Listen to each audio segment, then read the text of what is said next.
Ang atong ebanghelyo karon naghisgot may tungod sa pag-ayo ni Jesus sa usa ka paralitiko na tawo. Si Jesus natandog labi na sa upat ka tawo nga naglahong sa masakiton. Kini nagpakita kung unsa kadako ang pagtuo nga mamaayo ang ilang kauban. Kay bisan na puno na ang bayay, dili na sila makaagi, pero nangita sila ng paagi na makasuyod ang ila gilahungan nga paralitiko. Pinaagi sa pag-ukab sa atop sa balay ug didto nila gitunton ang paralitiko nga naghigda sa iyang higdaanan.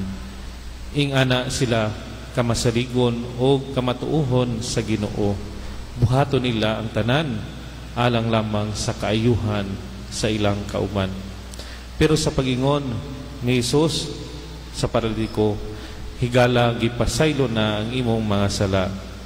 May mga magtutudo sa balaod nga naglingkod dito o gipasanginlan nila si Jesus nga nagpasipala sa Dios tungod kay wala pa sila kaila kang Jesus, o nakaila na sila pero wala sila'y pagtuo. Kini nga higayon gipakita ni Jesus nga dili lamang siya makapaayo og sakit pero makapasaylo pod og mga sala. Kita pod sa atong kinabuhi daghan tay mga hinungdan nga mahimutang paralitiko sa atong katungdanan isip mga Kristiyano. Siguro kini mao ang mga kahadlok, kulang sa kadasig o kulang sa pagtuo nga makababag kanato sa pagtabang, paghigugma o pagpasaylo sa atong isig katawo.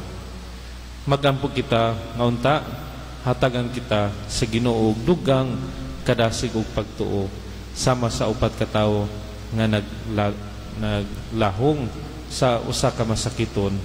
Mutabang unta kita sa atong mga kaigsunan nga mga nanginahanglan, labi na sa pagpangita ug paagi aron sila mamaayo sa ilang mga gipangbati.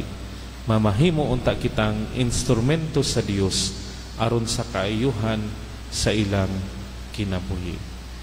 Hinaot paunta.